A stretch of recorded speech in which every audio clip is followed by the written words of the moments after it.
சொல்லு மச்சான். நல்லா இருக்கியாடா? நல்லா இருக்கேன் மச்சான். நீ நல்லா இருக்கியா? நல்லா இருக்கேன்டா. ஒரு 500 பணம் கிடைக்குமாடா? 500 மச்சான். 500 இருக்காது. என்ன 500 மட்டும் கேட்பானோ? உள்ள வச்சிடலாம். சரி ஓகே மச்சான், பார்க்குறேன். சரிடா. கிஷோர், சொல்கிறா. ஒரு 500 இருக்குமா? டேய், நானே ஓன்ட்ட கேட்கலான் இருந்தா நீ ஏன்ட்ட கேட்குற பத்தியா? ஆமாம்மா, இந்த வருஷம் தீபாவளிக்கு நல்ல பிஸ்னஸ்ஸு. சிலதான் நம்மகிட்ட வேலை செய்கிற பசங்களுக்கு எதனாவது அமௌண்ட் கொடுக்கலாமான்னு பிளான் பண்ணிக்கிட்டு இருக்கேன். ஆனால் அதுலேயும் ஒரு ட்விஸ்ட் வச்சுருக்கேன். சரி, நான் பார்த்துட்டு கூப்பிட்றேன். நான் பை பை பை. டே ஜிஜு, ஹரி, இங்கே வாங்க. எப்படி சொல்கிறதுன்னு தெரிலடா. பிஸ்னஸ் கொஞ்சம் டல்லாக இருக்குது. ஒரு 3 மாதம் சம்பளம் தர முடியாது. கொஞ்சம் அட்ஜஸ்ட் பண்ணிக்கிறீங்களா? என்னது 3 மாசமா? நான் என்னால வெயிட் பண்ண முடியாது. நான் வேணா வேறு கடைக்கு வேலைக்கு போகிறேன். இந்த பிரச்சனை எல்லாம் முடிஞ்சக்கப்புறம் சொல்லுங்கள், நான் ஜாயின் பண்ணிக்கிறேன்.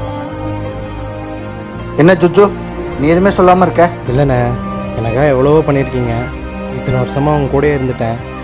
இந்த நிலமையில உங்களை விட்டுட்டு போனால் நல்லா இருக்காதுண்ணே. 3 மாதம் தானே, நான் அட்ஜஸ்ட் பண்ணிக்கிறேன். அப்புறம் செலவுக்குலாம் என்னடா பண்ணுவ? அது பசங்க யார்கிட்டயாவது வாங்கிக்கிறேண்ணே. நீ யார்கிட்டையும் வாங்கலாம் வேணாம், நானே தரேன். இதா வச்சுக்கோ. என்னதுண்ணே? நமக்கு இந்த வருஷம் தீபாவளி நல்ல ப்ராஃபிட்ரா. அதான் உங்களுக்கு யாரு கொடுக்கலாம் ஒரு சின்ன கேம் விளாண்டேன், அதில் நீ ஜெயிச்சிட்ட. என்னடா பார்க்குற?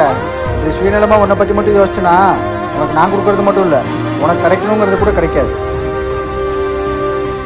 உனக்குள்ளே இருக்க எண்ணங்களை விட்டுட்டு உன் கூட இருக்கவங்களை பற்றி கொஞ்சம் யோசிச்சேன்னா நான் மட்டும் இல்லை, அந்த ஆண்டவனே உனக்கு அள்ளி கொடுப்பான். நான் நடந்ததெல்லாம் மறந்துட்டேன். இந்தா உனக்கும் தான் போனஸ். தேங்க்ஸ்ண்ணா. போய் வேலையை பாரு. சரிண்ணா.